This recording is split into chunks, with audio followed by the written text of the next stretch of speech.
नमस्कार, ये है क्रिकेट वाली बात। अगर चैनल को सब्सक्राइब नहीं किया है तो सब्सक्राइब कर लेना दोस्तों। सुबह से मैच देख रहा हूं और अगर आप उन लोगों में से हैं जो ये सोच रहे हैं कि 27 गेंदों पर महज 50 रन बनाकर रोहित शर्मा ने कोई बहुत बड़ा कमाल कर दिया या उनको बल्लेबाजी क्रम में पहले आ जाना चाहिए था, बजाय उस चोट के जो उन्हें आज मैच की शुरुआत में ही लग गई, तो मैं आपको ये बात खास तौर से कहना चाहता हूं कि आप उन तमाम क्रिकेट फैंस में से हैं जो क्षणिक सुख ढूंढ रहे हैं भारतीय क्रिकेट के अंदर। आप वो लॉन्गेटिविटी है ना, वो मिस कर रहे हैं। पूरे दिन 50 ओवर का मैच देखने का मतलब है 7 से 8 घंटे इन्वेस्ट करना, जो कि मेरे जैसे दर्शक करते हैं। और उसके बाद जब इस तरह का रिजल्ट आता है, जीत और हाथ चलती रहती है भारत की या किसी भी टीम की या किसी भी फैंस के लिए, वो सदमा जो होता है बर्दाश्त करना आसान नहीं होता। लेकिन बावजूद मैं इसके कहूंगा कि मेहदी हसन और ममदुल्ला ने जिस किस्म की बल्लेबाजी करके दिखाई है बांग्लादेश के लिए, वो बहुत ही ज्यादा काबिले तारीफ है। 6 विकेट डाउन था बांग्लादेश, 100 रन भी नहीं बन पाए थे, वहां से सीधा ले जाकर अपनी टीम को खड़ा कर दिया है। बोल रहा हूं, गला भरा है फिर से। 271 रन पे 50 ओवर के इस मैच में। और उसके बाद भारतीय टीम जब बल्लेबाजी करने आती है, रोहित शर्मा पहले पूरी तरह से अनअवेलेबल रहते हैं और फील्डिंग के दौरान जो कप्तान है केएल राहुल, वो यार क्या फैसले कर रहे हैं यार। अपने पास अटैकिंग गेंदबाज हैं, उमरान मलिक है या उस समय सिराज कितनी अच्छी गेंदबाजी कर रहे थे, उनको हटा के वो अक्षर पटेल, और मैं ये तो कहूंगा कि वॉशिंगटन सुंदर का दिन जरूर अच्छा था, उनको वापस गेंदबाजी कराने लगते हैं। मैच पूरी तरह से वहीं पर हाथ से निकल गया था। अटैक करना चाहिए था, जो कि नहीं किया भारतीय कप्तान केएल राहुल ने, जो रोहित शर्मा के बाहर जाने के बाद पूरी तरह से कप्तान थे। ना गेंदबाजों से कोई बात करता हुआ नजर आ रहा था।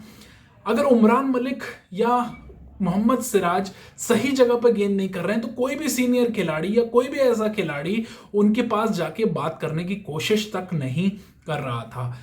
यह मैच पूरी तरह से भारत, जैसे कहते हैं, शुरू से ही जब वो पार्टनरशिप हुई, मोमेंटम वहां से चला गया था। और जब बल्लेबाजी करने के लिए आए तो 272 रन चाहिए थे और वहां पर बल्लेबाजी करने के लिए उतरे जब विराट कोहली, तो जो मोमेंटम उनको वर्ल्ड कप में प्राप्त हुआ था ना, न्यूजीलैंड में आराम करवाने के बाद और सीधा बांग्लादेश भेजने के बाद, वो जो फॉर्म वापस आई थी, वो दोबारा से ऐसा लग रहा है कि विराट कोहली साहब जो है फॉर्म से जूझ रहे हैं। हालांकि बहुत ही कद्दावर खिलाड़ी है, मेरे भी बहुत फेवरेट खिलाड़ी हैं, फिर भी मैं कम से कम इतना तो क्रिटिक करने का अधिकार रखता हूं एक भारतीय दर्शक होने के नाते कि ये कह सकूं कि एक खिलाड़ी मैदान में ही फॉर्म हासिल करता है और आप ऐसे खिलाड़ी को जिसकी फॉर्म इतनी जबरदस्त हो गई उसे रेस्ट करा देते हैं। आप इस टीम से सूर्य कुमार को बाहर रखते हैं। आप कौन सी वनडे टीम बना रहे हैं जो पूरी तरह से हार रही है और होने वाला जो विश्व कप है इस साल, भाई कौन सी टीम? अभी आंकड़े दिखाए जा रहे थे मैच के दौरान, 35 से ज्यादा खिलाड़ी भारत ने ट्राई किए। भारत नंबर 1 है जो ओडीआई में 2022 में 35 से ज्यादा खिलाड़ी ट्राई कर चुका है। ऐसा लग रहा है रणजी ट्रॉफी का मैच चल रहा है या गली कूचे का मैच चल रहा है।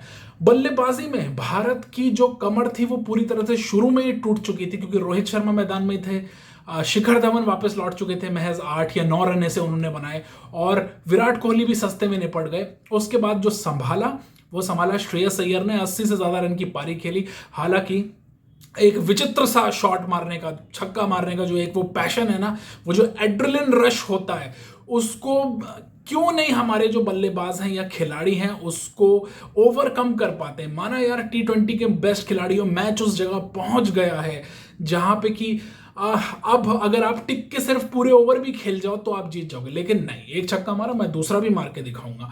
तो श्रेयस अय्यर उसमें आउट हुए। हालांकि बहुत अच्छी बल्लेबाजी की, उनका साथ बहुत अच्छा निभाया हमारे अक्षर पटेल ने, जिनको कहा तो जाता है बहुत बढ़िया बल्लेबाज है, लेकिन बहुत ज्यादा उन्होंने ऐसा कुछ करके नहीं दिखाया, सिवाय वेस्ट इंडीज के खिलाफ एक पारी खेली थी। आज उन्होंने वो एक स्टेबिलिटी प्रदान की, लेकिन वो भी जब गेंदबाज चेंज हुआ और दोबारा से बांग्लादेश ने फास्ट बॉलर्स की तरफ जो बांग्लादेश गया, वहां पे अटपटा सा शॉट मार के वो भी आउट हो गए। अब इतने सारे क्रिकेट प्रोग्राम और उनके एनालिसिस और फलाना डिमकाना चीजें देखने के, मतलब क्या कहूं, मतलब वो देखने का भी मन नहीं कर रहा है मेरा, किसी की बात सुनने का भी मन नहीं कर रहा, क्योंकि पूरा दिन आप इन्वेस्ट करते हो और ऐसा मैच हारते हो।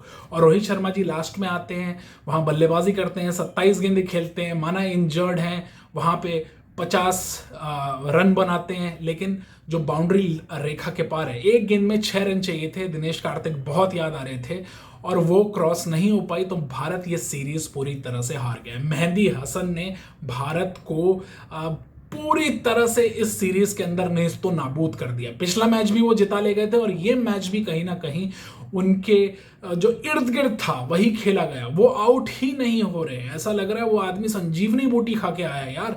कमाल करते हो दोस्तों, मतलब क्या टीम बन रही है, कुछ कॉम्बिनेशन कुछ समझ नहीं आ रहा है। पिछली बार कुलदीप सेन थे, इस बार वो बाहर हो गए और उनकी जगह उमरान मलिक आ गए। ठीक है, उमरान मलिक के पास मतलब तेजी है गेंदबाजी में, बहुत अच्छे लगते हैं जब गेंदबाजी बहुत बढ़िया और स्पीड्स के साथ करते हैं।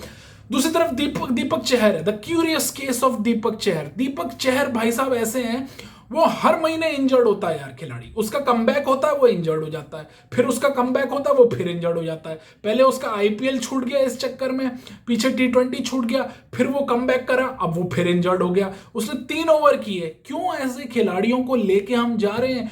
हमारे पास बहुत से ऐसे और दूसरे गेंदबाज भी तलाशे जा सकते हैं जिसका दम भरती है हमारी आईपीएल जो कराने वाली लीग्स है कि भारत के अंदर तो नई एक बहुत ही विस्फोटक गेंदबाजों की पौध आ गई है। वहां से चुनो ना भाई किसी गेंदबाज को, उसको लेके आओ।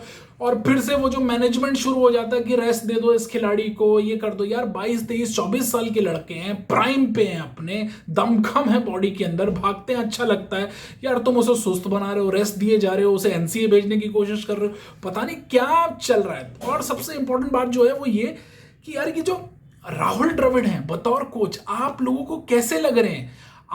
मैं मानता हूं कि बतौर एक प्लेयर मेरे बड़े पसंदीदा खिलाड़ी होते थे। मेरी तो जो जनरेशन है वो उनको क्रिकेट में एक तरह से देखते हुए बड़ी हुई है, लेकिन बतौर कोच यार बहुत ही गड़मड़ लग रहे हैं। ऐसे करके शांत बैठे रहते हैं, कुछ नहीं, माना जेंटलमैन है, बहुत कुछ है, लेकिन यार इस तरह से सीरीज हारोगे बांग्लादेश के अंदर, हल्के में लोगे बांग्लादेश को, तो बांग्लादेश ने ना जिसे कहते हैं धागा खोल दिया। नाक पकड़ के जो रगड़ना होता है ना, ऐसा रगड़ डाला है इन 2 मैचों के अंदर हमने देखा।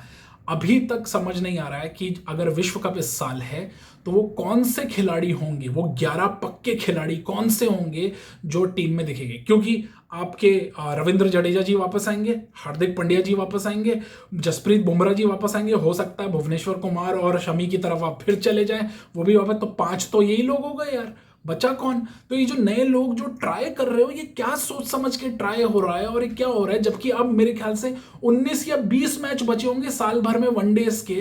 तो एक ऐसी टीम खिलाओ जिसको पता हो कि हम ही ने खेलना है, हम ही है विश्व कप की टीम और हम ही जीतेंगे विश्व कप।